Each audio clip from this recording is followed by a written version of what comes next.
Salut les vagabonds, bienvenue dans cette nouvelle vidéo, j'espère que vous allez bien. On se retrouve pour une vidéo sur un thème qui n'est pas toujours très abordé lorsqu'on parle du chemin de Compostelle et j'ai nommé le retour une fois que l'on est arrivé à notre objectif qui est Saint-Jacques-de-Compostelle.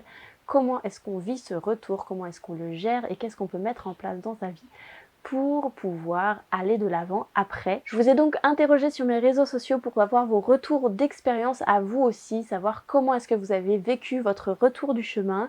Et je me suis rendu compte en lisant vos réponses que c'est très similaire à ce que j'ai pu vivre moi aussi, donc je vais vous partager tout ça tout de suite dans cette vidéo sur le retour au quotidien, que ce soit sur le plan physique, sur le plan moral, sur le plan affectif. Comment est-ce qu'on rentre d'un tel voyage? Comment est-ce qu'on retourne dans sa vie de tous les jours? Alors déjà pour commencer, pour ceux qui n'ont pas encore fait le chemin de Saint-Jacques, je vous conseille vivement de continuer votre chemin entre Saint-Jacques-de-Compostelle et Fisterra, qui est le bord de la mer, ou Mouchia d'ailleurs, peu importe l'un ou l'autre. Le fait de pouvoir continuer sur quelques jours va vous permettre vraiment d'atterrir un petit peu, d'avoir un moment pour souffler de ce chemin, pour comprendre ce qui vous est arrivé, ce que vous venez de terminer. Et arriver à la mer, arriver face à l'océan, pour moi ça a vraiment été la manière de me dire ok, mon chemin ne peut plus aller plus loin, je ne peux plus marcher, je ne peux plus aller de l'avant encore, puisque je suis face à l'océan en fait. Je suis arrivée jusqu'au bout de la terre, puisque Fisterra c'est étymologiquement la fin de la terre. Et je pense vraiment que prendre ce temps-là, ce quelques jours, même 2-3 jours si vous avez la possibilité, c'est vraiment essentiel lorsqu'on arrive à la fin de son chemin. Et ensuite, je pense que inexorablement, on va passer par les phases du deuil, si on peut dire ça comme ça. Grossièrement, je dirais que ce deuil, il va se faire en 3 grandes phases. Évidemment, on n'est pas tous passés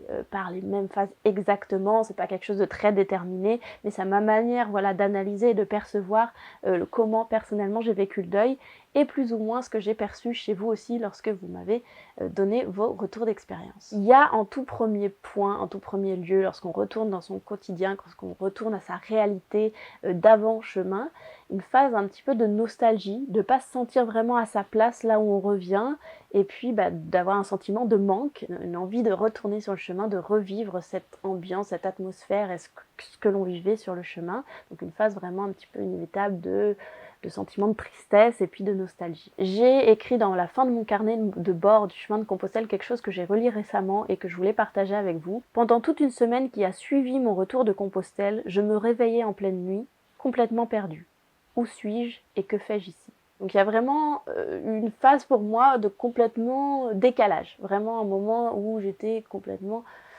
Je me demandais ce que je faisais ici et voilà, même mon corps et mon esprit n'étaient plus vraiment réadaptés à ma réalité d'avant-chemin. Je dirais donc dans la deuxième phase de deuil, il y aurait ce temps qu'il faut s'accorder. Il faut prendre le temps, laisser les choses un petit peu s'infuser en vous, laisser cette aventure prendre part dans votre vie. Et moi je sais que c'était un temps qui a été très nécessaire pour moi pour comprendre vraiment ce qui m'est arrivé parce que lorsque je suis rentrée, il y a eu beaucoup de nostalgie et puis il y a eu vraiment ce sentiment de ne pas comprendre ce que le chemin avait apporté en moi. En fait, j'avais l'impression que le chemin n'a pas apporté des réponses à ce que je voulais faire dans ma vie après ça, parce que j'étais un petit peu perdue moi à ce moment-là dans ma vie. Je me posais beaucoup de questions sur mon futur et je pensais que le chemin allait y répondre et clairement, en fait, je suis rentrée de Compostelle sans vraiment savoir ce que j'allais faire ensuite. Donc j'étais vraiment un peu paumée et j'avais besoin de ce temps-là pour mieux comprendre parce que rétrospectivement, aujourd'hui, lorsque je regarde maintenant ce que le chemin m'a apporté, clairement, il m'a apporté beaucoup de réponses et je pense que c'est vraiment au retour que mon chemin a commencé à vraiment m'apporter et à vraiment me délivrer les réponses que j'avais besoin d'entendre dans ma vie. Si vous êtes comme moi complètement paumé, laissez-vous ce temps. C'est pas grave, ça peut prendre quelques semaines, quelques mois, le temps que vous compreniez un petit peu mieux, que les choses se mettent en place. Vous allez voir, vraiment, une fois que ça va se mettre en place, le chemin vous aura marqué et vous vous en rendrez compte rétrospectivement. En troisième grande phase du deuil, je pense qu'il faut donc continuer d'aller de l'avant, comme je le disais, et donc de faire perdurer l'esprit du chemin ou ce qui vous a plu, certaines valeurs du chemin qui vous ont vraiment marqué, les faire perdurer dans votre vie. Donc en fait, les introduire dans votre quotidien, mettre des actions en place pour pouvoir faire en sorte que les choses du chemin qui vous ont tellement marqué, touché, continuent de vivre avec vous dans votre vie. Et ça peut vraiment passer par de multiples choses. Ça peut être continuer de faire de la randonnée, continuer à marcher tous les jours, à aller randonner avec des groupes d'amis ou à trouver du monde qui ont fait le chemin aussi, s'inscrire à des associations Jacquet. Vous savez, ce sont les associations qui gèrent des chemins de Compostelle et qui sont partout en France et même au Québec par exemple. Et vous pouvez re-rencontrer des anciens pèlerins, des gens qui ont vécu le chemin et qui veulent aussi faire perdurer cet esprit du chemin à travers cette association. Donc re-rencontrer des gens avec qui vous pouvez partager votre expérience. Ça peut aussi passer par créer un blog, poster des photos, créer un album photo, parler autour de vous de votre expérience. C'est vraiment faire continuer le chemin en vous. Ça peut aussi devenir hospitalier bénévole dans un gîte le temps de vos vacances par exemple. Ou ça peut encore être le fait de repartir à nouveau sur les chemins en route vers Compostelle, puisque comme vous le savez, il existe de très nombreux chemins vers Compostelle. Bref, l'idée c'est vraiment de trouver quelque chose qui résonne en vous pour pouvoir le mettre à nouveau en marche dans votre quotidien et vous faire vibrer tout au long de la vie quotidienne, parce que des fois le vrai challenge ce n'est pas d'aller marcher sur le chemin, mais c'est un petit peu qu'est-ce qu'on fait de tout ça, qu'est-ce qu'on fait de ce qu'on a reçu sur le chemin. Et donc ces 3 grandes phases de deuil que je viens de vous décrire, je pense qu'elles peuvent passer sur différents plans, que ce soit le plan social, le plan physique ou le plan moral, psychologique. Donc ces 3 plans-là vont avoir différentes interactions en fonction de comment vous vivez votre retour, votre après-Compostelle. Sur le plan physique, vous avez été très nombreux à me dire que vous aviez vraiment ressenti un besoin de retourner marcher. Soit marcher tous les week-ends par exemple, soit marcher même tous les jours, soit aller vous inscrire dans des clubs de randonnée pour pouvoir continuer à mettre le corps en mouvement. Parce que c'est vrai que quand on rentre d'une telle aventure, on a marché beaucoup tous les jours sans s'arrêter et poum, on se remet à l'arrêt. On n'est pas forcément dans un travail au quotidien où on est dans le mouvement. Eh bien le corps vraiment nous fait ressentir qu'on a besoin d'aller marcher. Je vous cache pas que ça a été mon cas, donc quand je suis rentrée et comme j'avais pas grand chose qui m'attendait, je suis repartie marcher, faire une randonnée dans le Jura sur une dizaine de jours et ça m'a vraiment fait beaucoup de bien. Sur le plan social, vous avez été aussi nombreux à me dire que ça a été très déchirant de quitter les amis que vous vous êtes fait sur le chemin de Compostelle. Et c'est vrai que les amitiés qui se forgent sur le chemin sont souvent très puissantes, très intenses. Et voilà, comme beaucoup, quand on revient à sa réalité, on se replonge avec un entourage de gens qui ne comprennent pas forcément ce qu'on a vécu, qui sont un petit peu à milieu de tout ça. Et des fois, c'est vrai que on se sent complètement en décalage avec cette réalité-là lorsqu'on revient. C'est difficile d'en parler à ses proches, à ses amis, de ce qu'on a vécu. Les gens sont pas forcément, comprennent pas en fait forcément.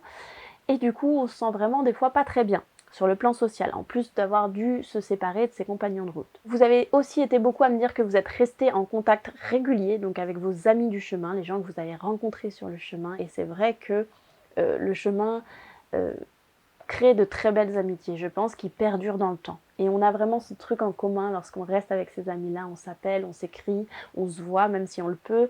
Et ça crée vraiment quelque chose qui ne se détruira jamais entre nous, ce lien d'avoir fait le chemin de Compostelle ensemble. Et certains d'entre vous, dans vos retours d'expérience, m'ont même dit qu'ils se sont déplacés pour aller retrouver des amis, le temps de vacances, le temps d'un week-end, ou même certains. J'ai eu un témoignage d'une personne qui me disait qu'elle est partie jusqu'en Australie pour rejoindre des amis qu'elle avait rencontrés sur le chemin. Et c'est vrai que ça, c'est vraiment une très belle idée, je trouve, que de continuer à retrouver les gens, vivre d'autres expériences avec eux, mais de continuer l'aventure quelque part en allant les rejoindre, en se rencontrant, quand c'est possible, évidemment. Sur le plan moral, c'est vrai que c'est pas toujours évident non plus de se retrouver après le chemin. Vous avez été pas mal aussi à me dire que ça a été pas une dépression, mais beaucoup de symptômes un petit peu de sentiment de se sentir un peu vide, de se poser des questions, qu'est-ce qu'on fait là, pourquoi on est là, le sentiment aussi de tourner en rond, de plus du tout se sentir en adéquation avec son quotidien ou avec son entourage. Ou à l'inverse, certains d'entre vous m'ont dit qu'au contraire, ils avaient un très grand sentiment de plénitude parce qu'ils avaient vraiment essayé de chérir ce qu'ils avaient vécu sur le chemin et vraiment un sentiment d'avoir vécu ce qu'il y avait à vivre et qu'au retour, ils se sentaient pleins de joie, plein de bonheur et ça c'est super positif et je suis très heureuse d'avoir lu vos retours à vous parce que c'est vrai qu'on peut tout simplement aussi essayer d'apprécier pleinement ce qu'on a vécu et de se dire j'ai vécu tout ça, c'est merveilleux et les amitiés sont là et au contraire on est plein de joie et de vitalité à se dire voilà ce que j'ai fait.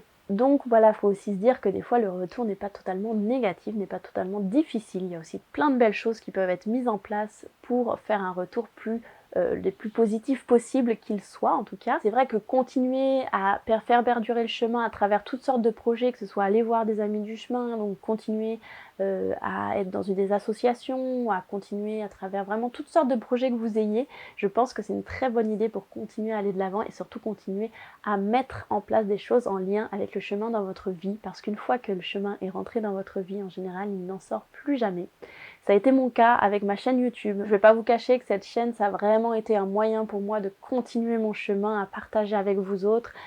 C'est vraiment une manière qui m'a beaucoup soutenue de pouvoir continuer à faire perdurer la magie et l'esprit du chemin à travers ces petites vidéos. Et ce que je voulais vous dire aussi, c'est que si jamais vous êtes actuellement en train de vivre une période difficile de retour de chemin, il faut se dire que c'est parce que le chemin a eu un tellement grand impact sur vous qu'au contraire c'est plutôt positif, et que si vous laissez un petit peu le temps passer, si vous arrivez à aller au-delà et commencer à mettre des projets en place dans votre vie en lien avec le chemin, vous vous rendrez vite compte que ce chemin peut vraiment vous permettre de prendre des décisions qui vont changer votre vie, même si ce sont des décisions toutes simples, toutes basiques, par exemple revenir à des choses beaucoup plus essentielles qui vous touchent beaucoup plus profondément dans votre vie et qui sont beaucoup plus proches de qui vous voulez être par la suite. Il y en a certains d'entre vous qui m'ont dit: je suis rentrée chez moi, j'ai déménagé, je suis allée vivre à la campagne, beaucoup plus proche de mes valeurs et de ce que j'avais besoin dans ma vie. Eh bien oui, le chemin peut être un déclic à tout niveau, que ce soit par des petits changements, par des grands changements, peu importe. Et oui, le chemin va faire son effet et je sais qu'il va forcément avoir un impact positif sur vous. Vous l'aurez compris, je suis persuadée que quoi qu'il en soit, même si le retour est un petit peu difficile, le chemin en lui-même, il fera toujours partie intégrante de notre vie et il continuera toujours à vivre en nous. C'est ici que s'achève cette vidéo, mais n'hésitez pas à me mettre dans les commentaires juste en dessous comment vous avez vécu votre chemin à vous. Est-ce que vous vous retrouvez dans ce que je dis ou pas du tout? Est-ce que c'est pas du tout par là que vous êtes passé? Si le chemin a fait des grands changements en vous aussi, qu'est-ce que vous avez mis en place dans votre vie une fois être rentrée de Compostelle? Je serais très curieuse de vous lire. Et puis si vous avez aimé cette vidéo, n'hésitez pas à m'encourager en y mettant un petit pouce en l'air ou en vous abonnant à la chaîne. C'est juste en dessous sur le petit bouton rouge. Et puis si vous cliquez sur la cloche, vous recevrez une notification à chaque fois que je publie une nouvelle vidéo. En attendant, moi je vous fais plein de gros bisous. Et je vous dis à tout bientôt. Salut!